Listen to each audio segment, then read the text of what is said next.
ვისაუბრებთ კოლაზე და პეპსიზე და ეგეთ გაზიან სასმელებზე, რომელსაც ადამიანები ვსვავთ ბევრს და ყოველდღიურად და ისე ვიცით ყველა პრინციპში რომ არის მავნებელი ესენი, მაგრამ სინამდვილეში რას აკეთებს? ეს არის ხო? თავარი კითხვა რომ აი რამდენად მავნებელი ან რისთვისაა მავნებელი ან როდისა უსაფრთხო ან ერთი რითი ჯობია მეორეს თუ ჯობია საერთოდ ხო? შაქრიანი კოლა ჯობია დავლიოთ თუ უშაქრო თუ მაინც ვსვავთ და ესე ან ეს რისკები რამხელა აი ამ ყველაფერს განვიხილავთ თავიდან დავთქვათ რომ ეს კოლა არის ძალიან გულისხმობ როცა კოლას ვამბობ კოკა-კოლას პეპსის და აი ესეთ სასმელებს მოშავ ფერი რომელსაც აქვს მოკლედ ყველაზე პოპულარულია ეს ლიმონათების მსგავს სასმელებს შორის და დღის განმავლობაში ადამიანები 1.9 მილიარდ ბოთლს სვამენ ან ბოთლის შესაბამის ან უზომოდ პოპულარულია მოკლედ და დიდი პრობლემებიც მოაქვს შეიცავს რაც ყველაზე თავარია რაც უნდა ვთქვათ რაც უნდა ვიცოდეთ კოლაზე არის რომ დაახლოებით 300 მილილიტრი შეიცავს 39-40 გრამ შაქარს. საშუალოდ ზოგი მეტ, ზოგი ნაკლებს გააჩნია წარმოებას და ეგ არის დაახლოებით 10 კოვზი შაქარი. ანუ ხომ წარმოგიდგენიათ ჩაიში საშუალოდ ყრით ხოლმე 1 კოვს, 2 კოვს და ანუ ერთი ბოთლი კოლა არანახევარ ლიტრიანი, არამედ 330 მილilitrიანი არის 10 კოვზი შაქარი. უზომოდ ბევრია მოკლედ. ეგ დიდი პრობლემაა. ნუ კარამელია ის დამწვარი კარამელი თუ რაღაც გემოს რაც აძლევს ეგ არის მეორე მთავარი კომპონენტი. მესამე მთავარი კომპონენტი არის ფოსფორი, ფოსფორის მჟავა და ეგეც კიდე არის ცალკე პრობლემა. და არის გაზი რომელიც გაზს აძლევენ ეგეც მჟავიანობას აძლევს სასმელს ხო ნუ არის კიდე სხვა მცირე კომპონენტები რომელსაც დიდი გავლენა ჯანმრთელობაზე არ აქვს ძირითადად ესენია რაც ყველაზე მთავარია ყურადღებას ვაქცევთ შაქარს ვაქცევთ ფოსფორის მჟავას და ნუ ნახშირ ორჟანგს CO2-ს რომელიც ასევე მჟავიანობას უმატებს ეხლა რა არის ცუდი რა რისკებია და რა არის ასევე განსხვავება ჩვეულებრივ კოლას და უშაქრო კოლას შორის. უშაქრო კოლა შაქრის ნაცვლად შეიცავს ასპარტამს და აცეტილსულფამ K ესე ქვია და ზოგჯერ სუკრალოზას. ანუ ცოტა განსხვავებული შემადგენლობა აქვს მოკლედ შაქრის ნაცვლად შეიცავს ამ ყველაფერს რაც პრინციპში ცუდი არ არის იმიტომ რომ ბევრ კაი საქმეს აკეთებს უფრო ვიდრე ცუდს ამიტომ ჯამში თუ ძალიან მოკლე ვერდიქტი გაინტერესებთ ჯამში ორივე მავნეა მაგრამ შაქრიანი კოლა უფრო მავნეა ეხლა ჩავშალოთ მოდი შაქრიანი კოლა როცა ვსვავთ დიაბეტის რისკს ზრდის დაახლოებით 26%-ით ნუ ძალიან ბევრი შაქარი აქვს შაქრიან კოლას და ეს პირდაპირ შაქარს იღებ პირდაპირ რაც სისხლში შაქრის დონეზე მოქმედებს და 20%-ით 25%-ით ზოგჯერ უმატებს დიაბეტის განვითარების რისკს ადამიანს. ანუ 10-დან თუ უნდა დამარცხნოდა 4-ს დაემართება 5-ს დიაბეტი. უხეშად რომ ვთქვათ, უდიდესი პრობლემაა რეალურად ეს რაც აკეთებს. მეორე მნიშვნელოვანი ზიანი რაც მოაქვს არის ჭარბი წონა. ეს ჭარბი წონა როგორ? თუ ერთ ბოთლს ვსვავ საშუალოდ 200-დან 300-მდე კალორიას ხებულობ. ხო, ერთ ბოთლში პირობითად ვამბობ ხოლმე რომ ზოგი ბოთლს არ ყიდულობს, დიდს ყიდულობს, მაგრამ რასაც ვამბობ საშუალოდ 200-დან 300 ზედმეტ კალორიას იღებ. ეს არის დაახლოებით ნახევარი კილოდან 1 კილომდე თვის განმავლობაში. და წლის განმავლობაში ეს არის დამატებით 5-10 კილო. ანუ ბევრ შემთხვევაში ის ადამიანები, ვინც კოკა-კოლაზე არიან, შეუძლიათ რომ კოკა-კოლას შეწყვეტით წონაში დაიკლოთ. თუ რა თქმა უნდა კოკა-კოლას იღებ რეგულარულად. მესამე მნიშვნელოვანი რისკი რაც მოაქვს კოლას არის რომ ღვიძლის გაცხიმოვნებას იწვევს. ღვიძლის გაცხიმოვნებას როგორ ახლა? ეს შაქარი, რომელიც შედის ამ კოლაში, არის ფრუქტოზა. გლუკოზა, ფრუქტოზა, ორივე შეიცავს რა.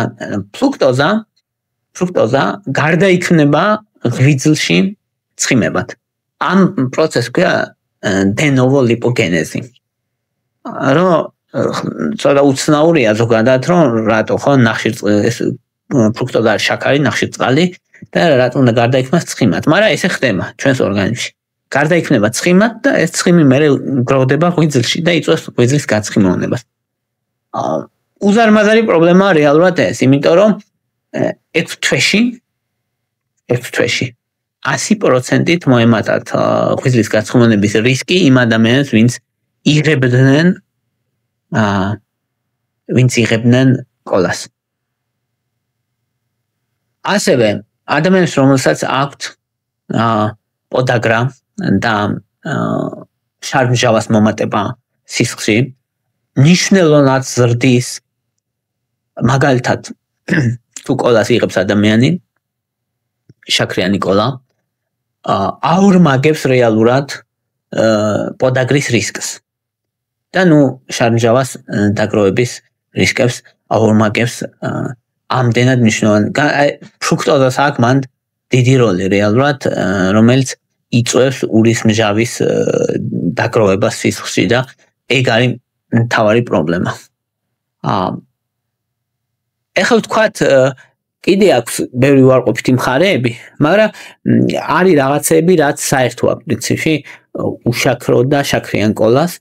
ეს რაც ახლა ვილაპარაკე ერგება უფრო მეტად შაქრიან კოლას, რომელიც შაქარს შეიცავს და უშაქროს ახლა.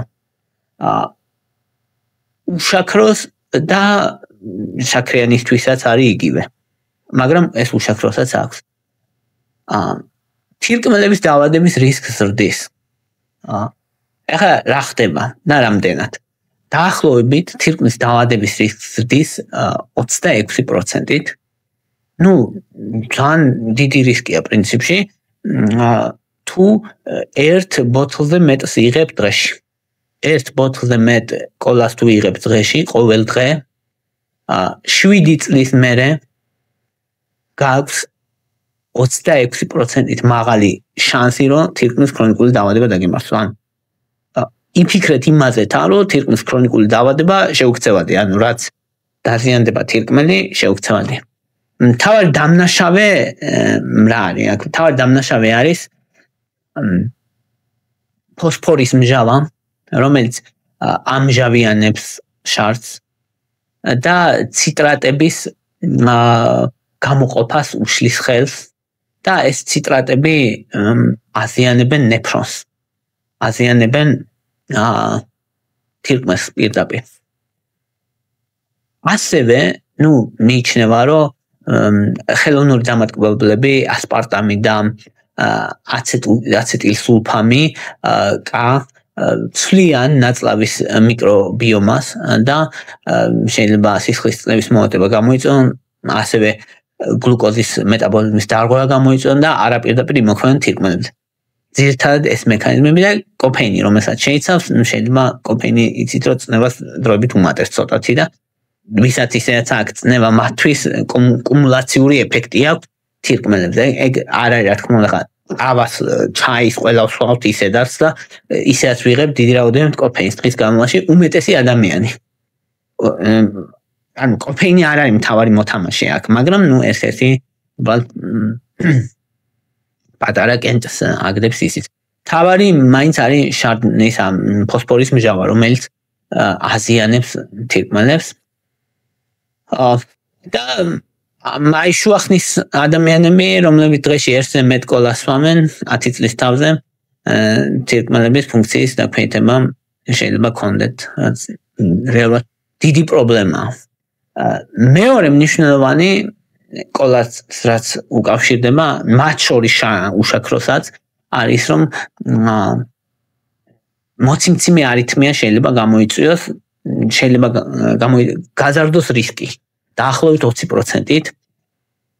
ხო აქ ზუსტი მექანიზმი ცნობილი არ არის მიჩნეულია რომ ჭარბიწონა შეიძლება დამატკბობლები შეიძლება სისხლძარღვების ეპითელიური ფუნქცია შეამცირონ და აზოტის ოქსიდის გამომშავება შეამცირონ და სისხლძარღვები ვერ გაფართოვდეს და ამან თუ ადამიანს ისედაც აქვს რა თქმა უნდა წინაპირობები დააზიანოს მოკლედ გულის გამტარებლობითი სისტემები და არითმიები შეიძლება გამოიწვიოს. ხო ეს ცოტა საკამათოა, მაგრამ რეალურად არის კორელაცია, რომ ცოტა ასაკიანი ხალხი ვინც სვამდნენ დიდი ხნის განმავლობაში და წლების განმავლობაში განვითარდეთ არითმიები, რაც რა თქმა უნდა ცუდია. ხო ასევე ყოველ დღე ვინც იღებს კოლას 2-3ჯერ გაზრდილი რისკი აქვს ინსულტის და დემენციის. ეს კიდე ცალკე დიდი პრობლემაა რეალურად. მიიჩნევა რომ სისხლძარღვებს აზიანებს ეს დამატკბობლები ან შაქარი, ორივე ერთმანეთზე უარესია, მოკლედ ვერ იტყვი რომ მაგალითად ამ შემთხვევაში ამ კონკრეტულ შემთხვევაში დემენციისთვის და სისხლძარღვებისთვის არც შაქარი არ ვარგა და არც დამატკბობლები არ ვარგა. თუმცა ძალიან ზუსტად არ არის აღწერილი, ვთქვათ, როგორ შეიძლება დამატკბებლებმა დააზიანოს, უფრო არაპირდაპირ მიიჩნევა, მაგრამ მაინც რომ სისხლძარღვები შეავიწროს, შემდეგ თრომბი წარმოიქმნას და შემდეგ დემენციის და ინსულტის რისკი გაიზარდოს. ეს დაკვირვებულია 7-10 წლის განმავლობაში, რომ ვინც სვამდნენ დღეში 1-ზე მეტ კოლას 2-3ჯერ ჰქონდათ გაზრდილი რისკი დემენციის და ინსულტის. საკმაოდ მნიშვნელოვანია რეალურად ეს რისკი, რომელიც არის დიაბეტის რისკი შეიძლება გაზარდოს კიდე კოლამ თუ ზერო კოლას ან უშაქრო კოლას სვავს ადამიანი 8%-ით და ვინც შაქრიანს ბევრად უფრო მაღალია კიდე ეს რისკი დიაბეტის.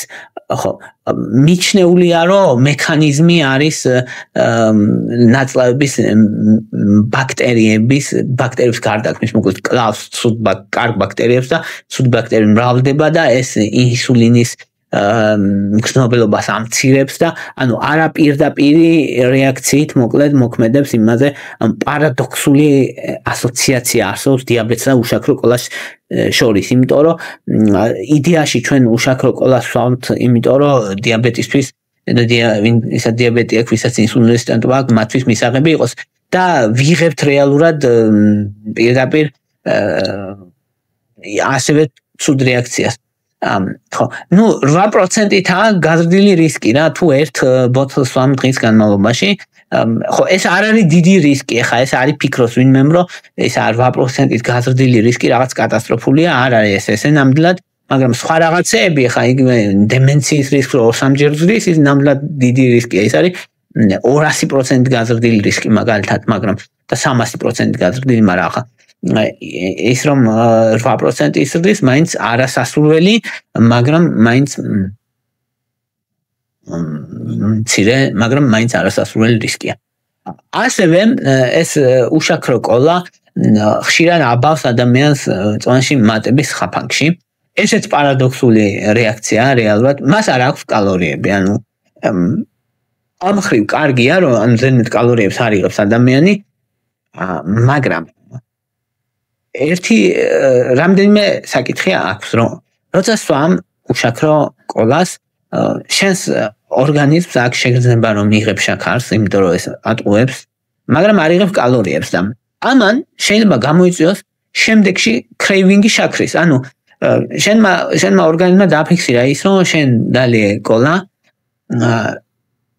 ტკბილი იყო, მაგრამ კალორიები ვერ მიიღე. რაც ამას არაა შეჩვეული, ხო? ჩვენ ევოლუციურად ჩვენ შეჩვეული ვართ, რომ ტკბილს რო ჭამთ, იმიტომ ჭამთ ტკბილს, რომ კალორიები მივიღოთ. პარადოქსული რეაქცია ქვია ამათ. პარადოქსულ რეაქციას ვიღებ და ადამიანი იწყებს მე ტკბილის ჭამას. და შეიძლება მოიმატოს წონაში. აი ეს არის ანუ მადა შეიძლება გააძლიეროს აი ამან მადა მეორე ადამიანი როცა ფსიქოლოგიური ეფექტია რომ როცა swams am უშაქრო კოლას აქვს გრძნობა რომ აკეთებს რაღაც კარგს და აქვს გრძნობა დაცულობის რომ რაღაც კარგი გავაკეთე ის დიეტური ის დავლიე კოლა უშაქრო მოდი ახლა შევჭამ ამას და დამატებით შეიძლება ისე მიიღოს გაუცნობიერებლად და ზედმეტ კალორიები რომ მოიმატოს წონაში აი ეგ არის რასაც აკეთებს პარადოქსულად წონაში მატების მხრივ თუმცა კალორიებს არ შეიცავს ეგ რა თქმა უნდა კაია შემდეგი ეფექტი რასაც უშაქრო კოლა აკეთებს არის რომ აი ეს დამატკბობლები ასპარტამი აცეტილსულფამ K სუკრალოზა ცვლიან ნაწლაურ მიკროფლორას და გადაამუშავებენ ამ დამატკბობლებს ისეთ კომპონენტებად, რომელიც გლუკოზის მეტაბოლიზმს ამცირებს, აუარესებს და ცვლის ნაწლაურ ბიოფლორას. და შედეგი არის, რომ გლუკოზის მეტაბოლიზმი უარესდება.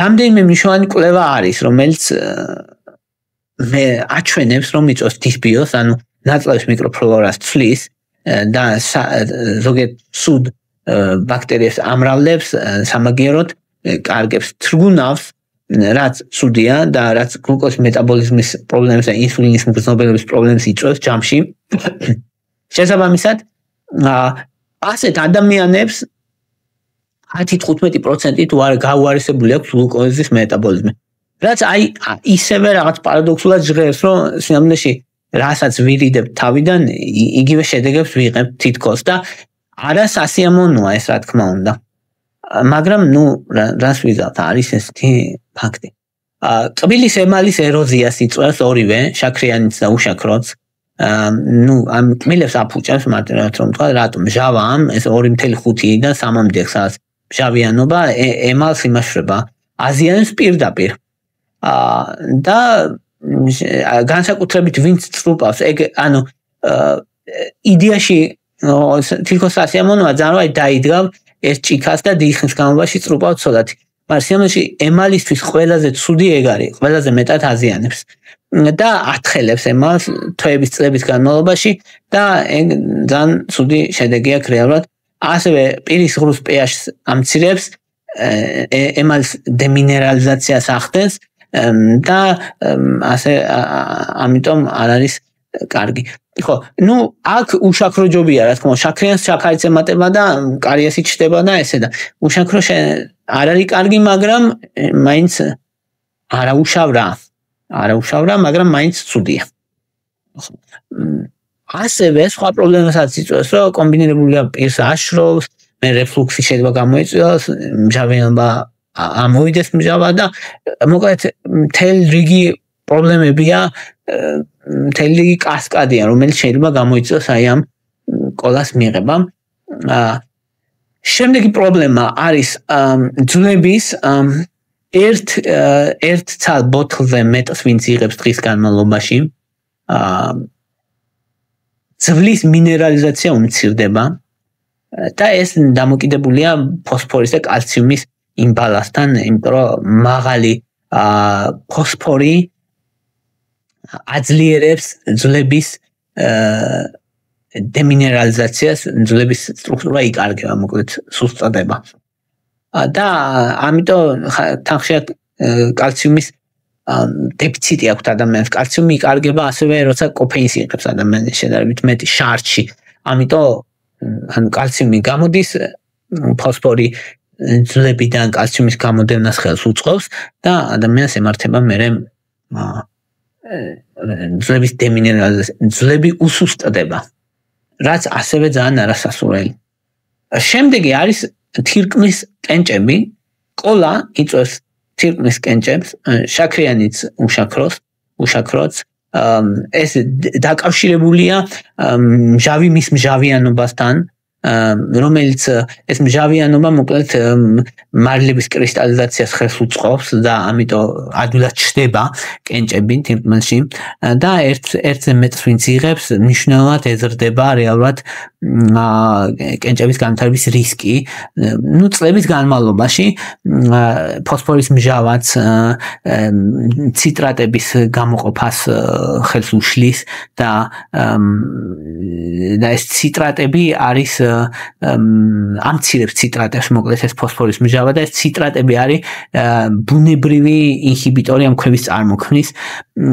ასევე როცა მჟავიანობა მაღალია, კალციუმის ოქსალატების კრისტალიზაციას ხელს უწყობს, ანუ კენჭების წარმოქმნას ხელს უწყობს და ეგ არის მან ცუდი ამბავი და კოფეინი კიდე ხშირად ასევე არის ხომ რომ ვინც ეს წრუპავს ამ კოკა-კოლას აქვს შეგრძნება რომ სითხე მიიღო და სიამოვნების სითხე აკლია და ცალკე კიდე პრობლემაა რეალურად. შესაბამისად საკმაოდ ბევრი ისინია. ახლა რო თქვა შევადაროთ, კოლა, ზერო კოლა და ჩვეულებრივი შაქრიანი კოლა ერთმანეთს რო შევადაროთ, პირდაპირ შედარება კალორიების მხრივ და წონაში მატების მხრივ რა თქმა უნდა ჩემპიონია შაქრიანი კოლა, იმიტომ რომ ის შეიცავს თითო ბოთლისაც 150 კალორიას და სადაც წლიურად 5-10 კილო სუფთად შეიძლება მოიმატო მოკლედ იმის გამო რა შაქრის გამო რომელსაც შეიცავს. ხო მაშინ როცა თუ კი უშაქროთი ნაკლებად და ეგ არის რომ ეს რეალურია რომ ადამიანები რომლებიც უშაქროზე გადავიდნენ ეთესად აკონტროლებდნენ შედარებით წონას, თუმცა გრძელვადიანი შედეგები არის ცოტა და დიდი კვლევები არ არის, ამიტომ ძნელია მაგის თქმა. ეხლა დიაბეტის დროსაც შაქრიანი რა თქმა უნდა უარესია. დაახლოებით 26%-ით ზრდის დიაბეტის რისკს, ვისაც ინსულინ რეზისტენტობა აქვს და ეს ადამიანებში, უშაქრო კოლა დაახლოებით 8%-ით ზრდის, ანუ რეალურად დიდი სხვაობა ამან, ამიტომ ჯამში მაინც ამ ხრივაც უშაქრო ჯობია ნამდვილად, ღვიძლის გაცხიმონების მხრივ ასევე უშაქრო ჯობია, იმიტომ რომ შაქარი ფრუქტოზა მან თავი რაც გარდა იქნება ცხიმებად ღვიძლში და ეს არ ხდება უშაქრო კოლას შემთხვევაში. ასევე ჯობია პოდაგრის კუთხით და ვისაც შარმჟავას მომატება აქვს ფრუქტოზა თამაშობს მანდაც როლს და უშაქრო კოლაში ეგ ფრუქტოზა არ არის და შესაბამისად არა და კარიესის მხრივაც ვინაიდან შაქარი არ აქვს ნაკლებად ჩდება კარიესი პირის ხრუში, თუმცა კიდევ ერთხელ ეს მჟავიანობა ემალს მაინც აზიანებს და ამ მხრივ ასევე ინსულინ რეზისტენტობის კუთხითაც უკეთესია ჯამში. თუმცა ორივე ერთად კიდევ ერთხელ თითქმის ქრონიკული დაავადების რისკს ზრდიან ორივე შესაბამისად არც ერთი არა მაგით კაი, დემენცია, ინსულტი, ფიბრილაცია, წინაგულოვანი ფიბრილაცია ყველა ზრდის და ეს შაქრიანს და უშაქროც ძვლებისთვის ორივე ცუდია, მიკრობიომისთვის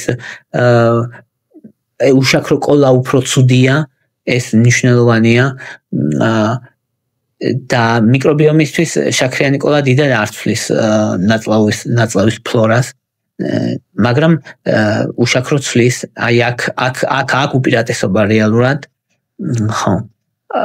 და ნუ ჭარბი წონის კუთხით რა თქმა უნდა უშაქრო ჯობია.